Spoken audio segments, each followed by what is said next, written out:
So they say the first 7 years is crucial for a child's life because it's the 7 years where the child records everything. It learns everything from taking care of itself, from walking, from going to the bathroom, for crying, for food, for interaction, for love, everything, mimicking, literally everything it sees, it learns in the first 7 years. Hence, it's really important to take care of these first 7 years when we have a child, of course, as much as we can, as much as it's in our hands. Because this first 7 years will get repeated later in life. So it gets repeated in your second cycle, it gets repeated in your third 7 year cycle. And it makes perfect sense. You repeat the patterns that you record during your childhood.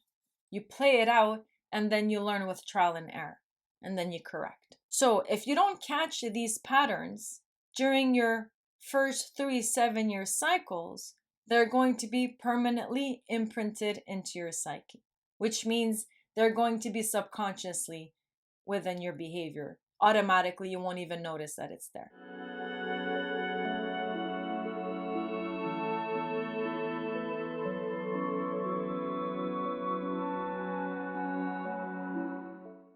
Hello, and welcome back to my channel. My name is Sarah, and I'm going over all 64 gene keys.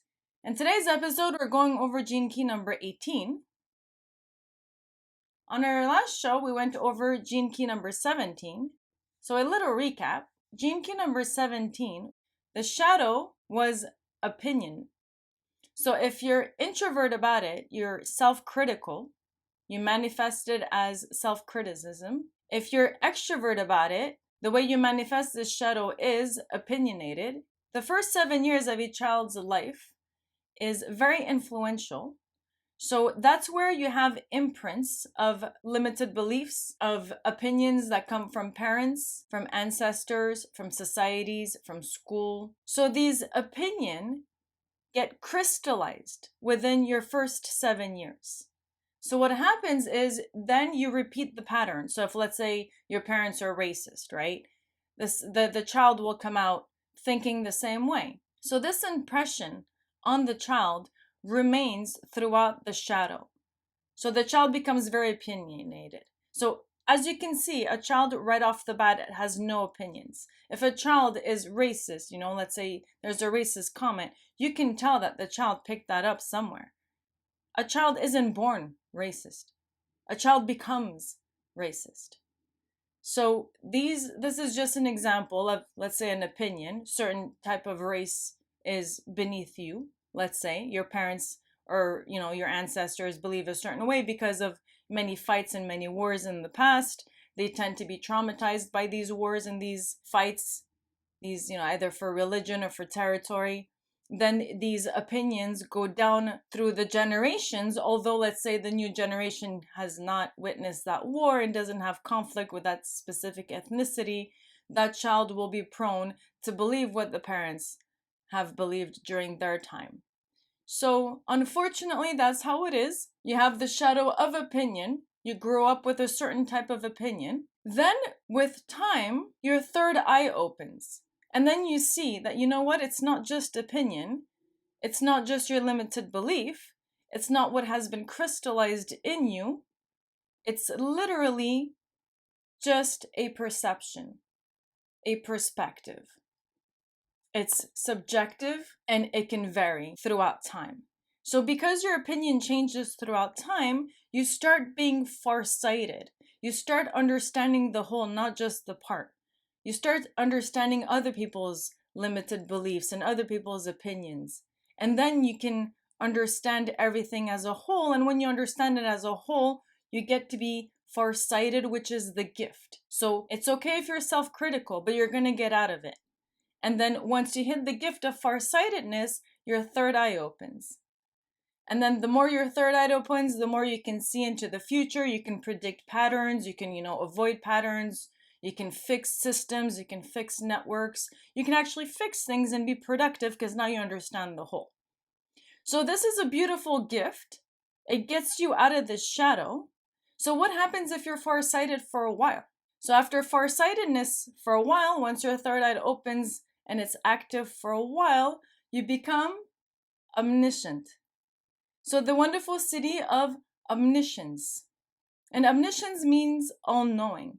So basically that means that your third eye is so open that with time, you get to see everything, the past, present, and the future in great details.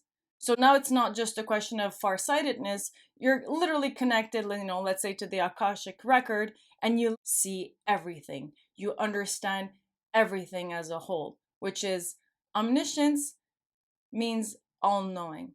So for this CD to be active in someone, unfortunately, the person has to die. The person has to transition because you cannot understand the full city of omniscience if you're alive. You cannot understand the entirety if you're part of the entirety. You can only understand the entirety once you've transitioned into the other dimension and you can turn around and look at the world you just came from. So that's why to hit the city of omniscience, unfortunately, you have to be deceased in the 3D world. Of course, your soul doesn't die. I strongly believe that the spirit lives on. So that's how you continue to evolve, and you've hit the city of omniscience. Congratulations at that point. You've passed the test. So in today's session, we're going to go over gene key number 18. So gene key number 18, let's start. The 18th shadow, judgment. So I used to leave this part out, but now I'm going to start adding them. I didn't want to give too much away from the book, but I strongly believe that this part is also important, so I'm going to start including them. So the 18th gene key, the healing power of the mind. The programming partner is the 17th gene key, which is the shadow of opinion. So the shadow of opinion goes very well with this shadow. The 18th gene key is part of the codon ring 18464857. The physiology is linked to the lymphatic system. So physiology, lymphatic system. The amino acid is alanine. So the 18th shadow, judgment. The victim mind. Built into the human genetic matrix is a deep sensitivity to imperfection. And it is this sensitivity that gives rise to the human qualities of criticism and judgment. As we shall see, the 18th gene key and its themes of judgment and integrity can have either an empowering or a disempowering effect on you and others. This theme of judgment runs about as deep in human nature as any other trait you can imagine. The 18th shadow begins in your childhood. It has a built-in need to challenge authority, and the first real authority in your life is your parents. Challenging our parents is a fundamentally healthy thing to do, as it is a part of our innate urge to become differentiated. This process begins in earnest as we enter our third 7-year cycle and roughly spans the ages of 14 through 21. This stage of our development primarily concerns the growth and expansion of our mental faculties, and it is during this period that our future opinions are laid down and our capacity to judge is tested and forged. The key to this process lies more in the frequency of the parents than the child. If the parents make the mistake of taking this process personally, the child will never fully make the transition through this biological phase, instead becoming stuck at the same low frequency as of the parents. If, however, the parents do not get stuck in their own judgmental or self-judgmental patterns, then this phase will result in true adulthood. Sadly, most children never make it to true adulthood, but stay solidly trapped in deep low-frequency patterns of judgment for the rest of their lives. The 18th shadow gives rise to a collective phenomenon in the world known as the victim mind. The victim mind is a conglomeration of all the undermining judgmental thought patterns throughout the world. If you sincerely examine your own thoughts during a typical day, you will probably discover that a great percentage of your thinking is affected by the victim mind. In other words, you are allowing your mind to be influenced by the collective negative thought patterns of the whole of humanity. The true importance of this last statement can come as a huge shock to many people. The world of the victim mind is an inner world of gossip, complaining, and worrying.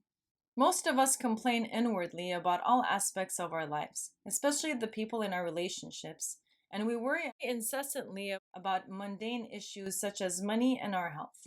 Ironically, it is exactly this kind of thinking that keeps us from being abundant in terms of both our wealth and our health. You may think it is absolutely human to complain, but it creates a negative frequency in the human aura of both the complainer and the victim.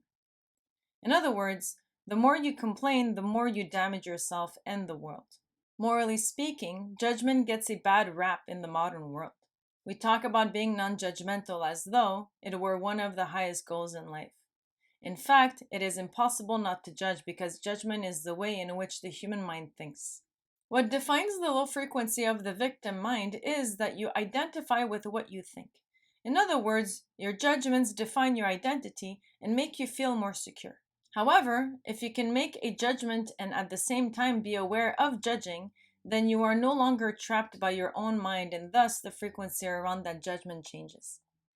Because the 18th shadow is twinned with the 17th shadow of opinion, these two genetic themes are inseparably linked through the structure of your DNA. All judgment is rooted in opinion and vice versa. The more you think you are your opinions, the more you have to defend them. Whereas the more lightly they are held, the less attached you will be to being right. This 18th shadow is about needing to be right. It takes a loosening and a lightening of your identity to let go of your need to be right. If this gene key is a part of your hologenetic profile, then the most important question to ask yourself is, would I rather be right or happy? What is so fascinating about the 18th shadow is that the details of the judgments themselves are utterly irrelevant. It doesn't matter what your political views are or how much you might detest or disapprove of someone. The only thing that matters is how seriously you take your own judgments. If your identity rests on your judgments, then everywhere you go, you will stir people up negatively. Not through your opinions, but through the turbulent frequency you put out into your environment. Even if your judgment feels positive to you, the chances are it will still be misread by others just because you hold it so tightly. The themes of both the 17th and the 18th shadows can also become easily obsessed with details. The victim mind can fixate on the tiniest and most irrelevant details in life. At a low frequency, these are the kinds of minds that blow things far out of proportion, espousing opinions that are actually far removed from the facts. The 18th shadow holds another of the key secrets of all human interaction. All judgment is self-judgment. Because we humans perceive ourselves as separate from each other, we miss this vital fact. To challenge another person is to create a division within yourself. This does not mean that you should never challenge others, but it does mean that you need to remember that the other represents something inside of you that you are being given an opportunity to resolve. The key to raising the frequency of the 18th shadow lies in this perspective that everything external in your life is a mirror of an internal process seeking resolution. This is why the highest aspect of the 18th gene key is perfection, because life is continually offering you a pathway to the realization of your own perfection. As an aspect of the codon ring of matter, the 18th gene key is part of a genetic chain of the low frequency fears buried in the human genome. These fears lie deep within the body's immune system and create the matrix for all human initiation into higher states. It is precisely your passage through these fears that allows you to gain access to the higher levels of frequency and realization. It is through the cluster of gene keys within this codon that spirit first penetrates into the world of matter and releases its true radiance. In this inner world, the 18th shadow governs the integrity of your mental body, your mind.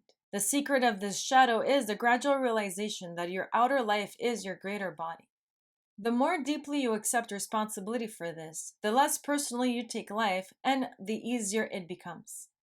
The 18th shadow is thus a place inside of your DNA that causes you to become mentally attached to the material world and all its distractions, which in the long run only serves to increase your suffering. However, as you escape the victim mind, you begin to alter the coding structure of this aspect of your DNA, thereby attracting a higher energy frequency stream into your life and changing everything for the better. So what happens if you express this shadow internally? If you're an introvert and you're judgmental, how does this come out? The repressive nature is inferiority. Say that 5 times. Inferiority. Inferiority. So, the repressive nature, inferiority. The repressive side of the 18th shadow is about feeling inferior. This pattern first develops through our relationship with our parents, particularly during our teen years. If our parents judge us too harshly during these formative years, a pattern of self-judgment sets in. If you are one of these people, then your pattern is to turn judgment in on yourself. Out of your own self-judgment, you become a conformist, going along with the majority instead of standing up for yourself and your own convictions. All judgment is based on comparison. And with self-judgment, you compare yourself unfavorably to someone who you consider to be above you. This in turn gives rise to a deep-seated feeling of inferiority and a constant habit of undermining yourself. So, if you're an introvert, you feel inferior. What if you're an extrovert? How do you express this shadow of being judgmental? So if you're an extrovert, what's the reactive nature of this shadow? What's the reactive nature of being judgmental? So the reactive nature, superiority. The reactive side of the 18th shadow manifests as the judgment of others based on feeling superior. This judgment emerges as a constant need to challenge any authority figure, beginning with the parents. If the process of challenging one's parents is not permitted a natural resolution, this behavior pattern becomes a permanent part of one's character. It occurs when our parents do not maintain strong enough boundaries around us and instead fall victim to their own self-judgments. The urge to challenge then becomes cemented by an unconscious anger in the child that the parents were not strong enough to maintain their integrity. This translates in the teen's life to a deep disrespect for authority and a belief that one is somehow above it. These are volatile people whose very identity is then built around the undermining of others. The 18th gift. So, once you're in the shadow level, you're judgmental for a while. Either you're feeling inferior or you're feeling superior, depending if you're reactive or repressive. So once you're in the shadow for a while, how do you get out of it?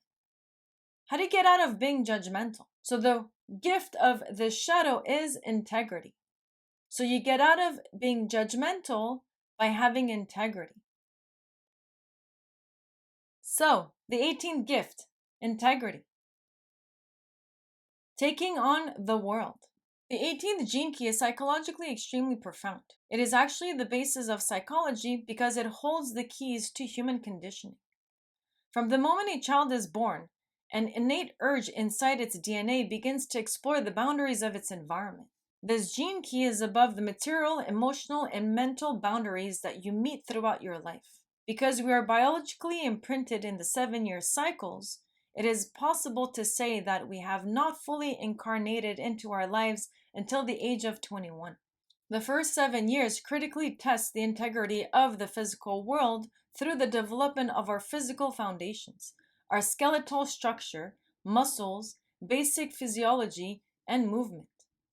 The second 7-year cycle sees the development of our emotional life as we pass through puberty and learn to handle our sexuality and the way it governs our basic identity through attraction and repulsion. This third 7-year phase completes our incarnative cycle into adulthood by way of our teen years when our thinking develops extremely rapidly and we adopt a mental structure made up of many levels of judgment and opinion. Each of the 3 phases of our early life is built upon each other in a logarithmic fashion. This means that a problem encountered in the first cycle will appear again at the same junction in the second and third cycles. Throughout each of these cycles, the codon ring of matter and its associated gene keys play a crucial role through continued testing of the outer environment. Essentially, these gene keys are looking for constant biofeedback so that the child can orient itself in the world in a healthy manner.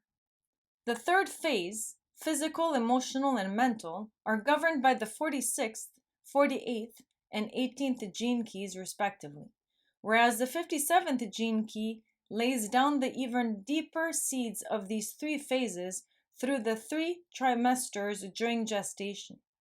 Thus, this codon ring is of huge importance at the development level as it governs the very infrastructure of our physical, emotional, and mental health. As the gene keys are understood in more depth, these 4 in particular will bring a greater evolution in the way in which we approach the whole notion of child education. Since the 18th gene key governs your intellectual development through your teen years from 14 to 21, it answers a lot of questions that parents may have about this challenging phase of young adulthood.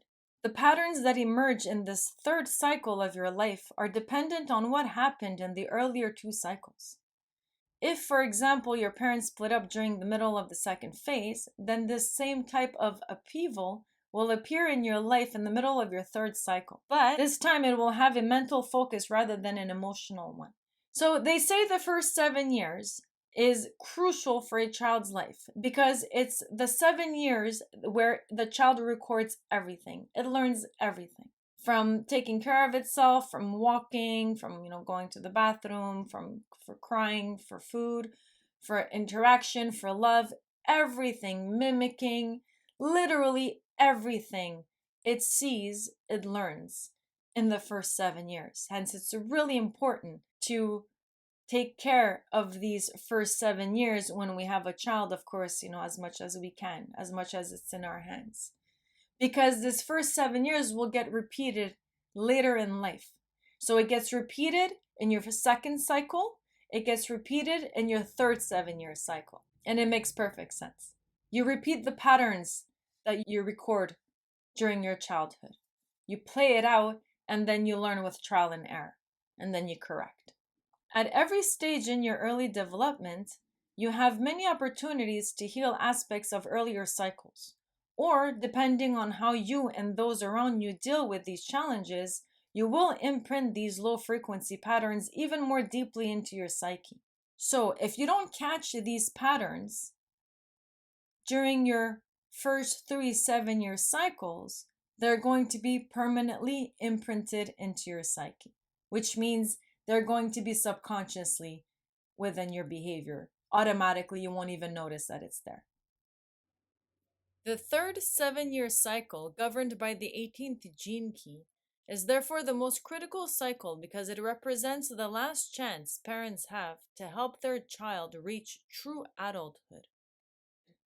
If the parents are not rooted deeply in their own integrity, they will fail to create the proper environment for the chance to pass cleanly through this most challenging phase. So, leading by example, if the parents have integrity, it's going to help the child also have integrity.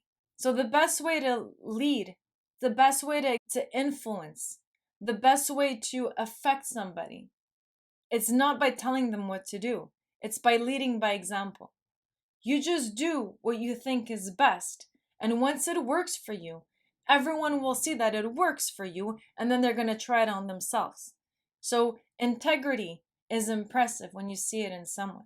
It's not impressive when someone says, hey, you should have integrity, especially if the person doesn't have integrity themselves. So lead by example by being what you want to become.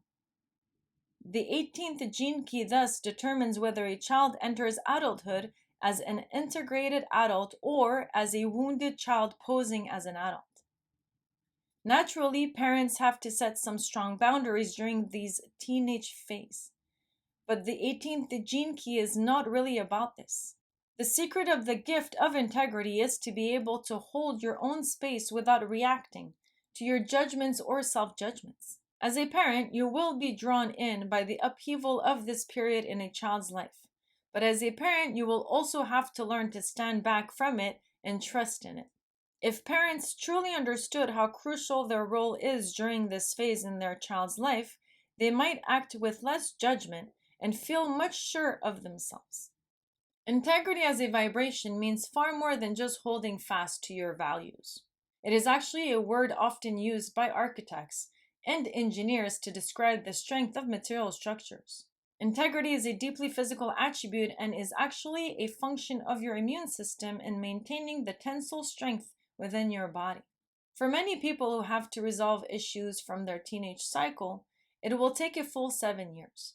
Whether through therapy, body work, or some other sustained system, that targets your conditioning. Integrity is born into the human vehicle, but it also has to be earned, whether during teen years or later on in life. When a person has attained the gift of integrity or grown into it through a healthy passage into adulthood, it will remain forever because it is the true nature of every human being. One of the greatest opportunities of the 64 gene keys is afforded to parents. If you can see the higher frequency of your child from the moment of birth, and if you can continuously hold that frequency for them through thick and through thin, you will see a living miracle growing before your very eyes.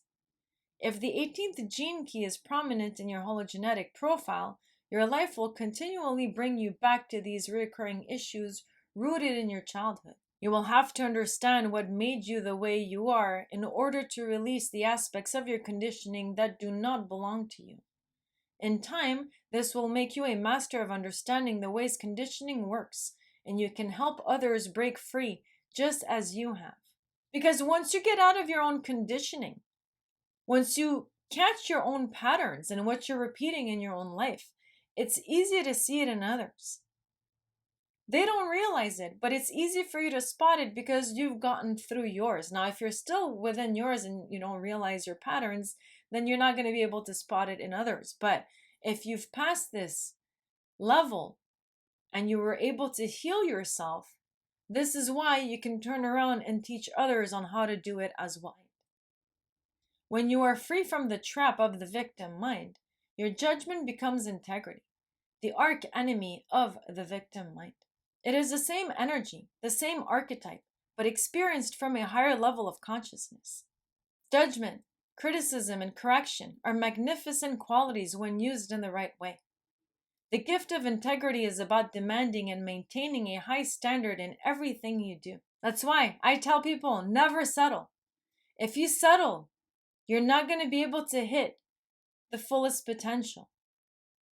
Now, you might hit the fullest potential of whatever you settled in, but never settle until you hit your goals, your dreams, what excites you. Don't stop until you get it. Because if you don't and you just settle for what is, then you just, you miss the chance. Now, they say there's no mistake in creation, there's no wrong path. It all leads to whatever it's supposed to lead. And I do believe in that. Sometimes you just take the long road, but regardless, you'll get there. As a fully healed adult, your purpose is to help others complete their childhoods so that they can finally enjoy their lives and pass on their integrity to their children. To uphold integrity, you have to be courageous. You have to challenge anything and anyone who does not meet your high standards. To live with integrity is to take on the whole world, to challenge it to meet the high standards you are setting. Wherever you see someone living with integrity, you are seeing someone using the power of judgment in an objective and a personal way. This is the great gift of the 18th gene key, not to use or take judgment personally, but to learn to judge from your heart. Judging from the heart can never be cruel because true integrity has only one purpose, to serve the whole in the spirit of truth and compassion. So this shadow of judgment leads you towards being a human being of high integrity. So then you stop judging. Instead, you have integrity, you have compassion. And what happens when you have integrity and compassion for a while? So you're passionate and you have integrity and you're just an awesome human being. What's the next level? What's the CD level of this beautiful gift of integrity? So the 18th CD is perfection. You become perfect. So the 18th CD, perfection. You become perfect.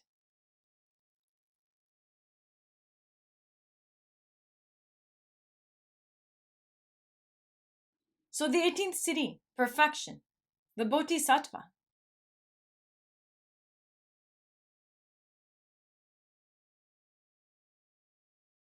Just as the 18th gift completes our journey from childhood to adulthood, the 18th CD shows us how to heal our mental anguish and assume our true place in the universe as whole adults. It does this through tireless, compassionate service to the vision of perfection. When you put your integrity in service to the whole, an amazing thing happens. You become more and more dissatisfied.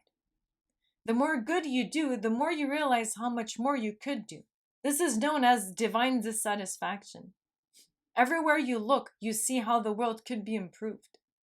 As you become more and more anchored in your integrity, you aim higher and higher in your service. Perfection is the highest vision a human being can aim for. And you do begin to aim for this highest of ideals, not for yourself, but for the sake of the world. At this level, you are using the archetype of judgment to challenge the fabric of reality itself. The higher levels are infinite, and therefore seem impossible to attain. But like a Zen cone that cannot be solved by the mind, if you keep aiming for perfection, it will eventually blossom within you as a natural state. You will pass beyond the very definition of perfection. The 18th city contains some profound paradoxes. Living in a state of perfection entails the death of the mind, and as such, perfection is unending. When you realize perfection, evolution ends. But the 18th city is the source of the tradition of the Bodhisattva vow. The Bodhisattva is a being who forgoes his or her highest state of consciousness in order to stay in the world and help others attain that state. This tradition holds a deeply metaphorical genetic truth.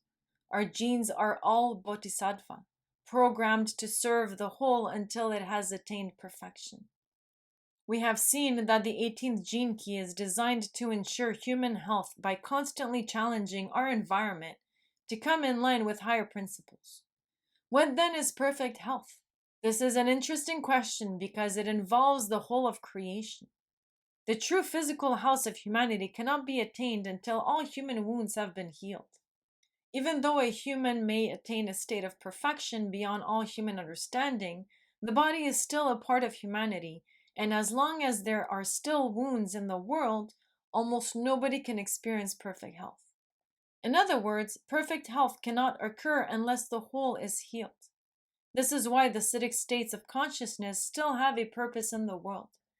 They reflect the state of inner perfection to all humanity, so that in time we will recreate that state in the outer world as well. The 18th city will also one day bring a new science of mental healing into the world. This science will be built upon the understanding that the mind is an energy field existing on its own plane. As we begin to unlock this city, so our minds can be used to heal mental, emotional, and even physical problems instantaneously. Even deep psychic disturbances like madness can be completely healed through contact with this 18th city. It will herald a new age of healing in which human perfection will come thicker and faster than we may believe.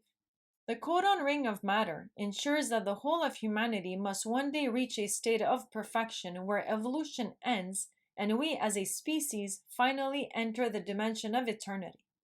Each of the gene keys within this ring is responsible for an aspect of this spiritualization of the material plane.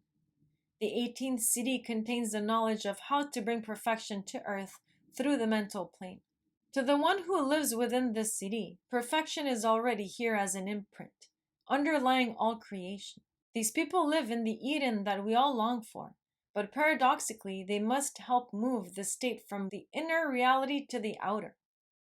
The 18th city is not often seen in the world today. We're far from being perfect, but that's okay because we're getting there, and once we get there, evolution ends. So the 18th city is not often seen in the world today.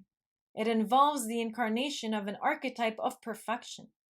Such people are tireless, and the service they give to humanity. Paradoxically, they know through personal spiritual experience that the world is perfect exactly as it is.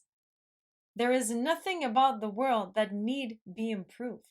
Yet they are driven by this archetype of perfection to keep tirelessly improving both themselves and the world until the day they die. All beings within the acidic state share this dilemma of having completed their inner evolution, yet find themselves still living in the world. The physical vehicle completely changes its programming after entering the high acidic state of enlightenment. If the 18th gene key is activated within your hologenetic profile, then you will continue to lead humanity towards perfection in any and every way you can conceive of. Often such people are called saints. Another aspect of the 18th city concerns the way in which we think, and especially the way in which we think about others. One of the great universal laws is that energy follows thought. This gene key has enormous power over the mental plane and can completely reformat a person's mental reality. Someone demonstrating the 18th city is above the victim mind. When they look at someone, even someone who appears genuinely evil, they see only the higher self hidden in that person. By holding this high thought frequency around that person, they actually influence hidden currents of energy that raise the frequency of the other. So that's how beautiful it is. So if you're looking at somebody and see all their flaws, look at them in their perfect state. And that's going to increase their frequency towards what you're imagining them to be. So even if they're not at that state, you're helping them rise to that state. So again, someone demonstrating the 18th city is above the victim mind. When they look at someone, even someone who appears genuinely evil, they see only the higher self hidden in that person. By holding this high thought frequency around that person, they actually influence hidden currents of energy that raise the frequency of the other. This is called Siddhic thinking, and it involves thinking with the heart. This is much more than positive thinking. Siddhic thinking is really an energy field surrounding the aura of the one manifesting the 18th city. And in this sense, it should not be considered thinking in the normal sense of the word. Each key has its own higher programming function. Some are designed to just sit there awash in the bliss of their nirvana, while others have far more definitive roles to fulfill. The 18th city actually serves a very mystical purpose. It heals the split in the mental plane itself, bringing humanity closer and closer to its realization of oneness. It cannot and will not sit still until this great rift in the world mind has been healed. Higher reality perceives the mind not as a mere function of the human brain, but as a mental body or plane woven into the living aura. This mental body is both an individual construct in the human auric field and a great plane that unites all human beings as one. Perfection only exists within the timeless realm. It is beyond time and space because it is the end of evolution. The Bodhisattva gene keys keeps returning to our planet as individual human beings whose sole purpose is to build this collective vision of perfection onto the material plane. All human beings are involved in this great dance, whether we are aware of it or not. We are all moving towards this single dream of a species that will one day attain perfection and reach the end of its story. As we will all one day see, the end of the story also happens to be the beginning of our universal life. So another wonderful gene key. So as you can see, gene key number 17 and gene key number 18 goes very well together. So the shadow of being opinionated matches with being judgmental. Once you're in that biofeedback loop and you see that these two shadows aren't working for you, it's easier to get out of them because of the power that these two hold together. So you're at the shadow of judgment. You're judgmental. Either you're feeling inferior about yourself or you're feeling superior, depending if you're an introvert or an extrovert. Then you get out of it by having integrity. You have integrity and you're no longer judging people. And by showing integrity for a while, you hit the city level of perfection. And there's no such thing as a human that's perfect. So whenever you hit this city, it means evolution has ended. Human beings have reached the level of perfection and thus transitioned into a different dimension. Because once you hit perfection into this level, then there's no more evolving. So thanks again. Another one for the books. So another wonderful gene key. Thank you very much for your support. Thank you very much for watching.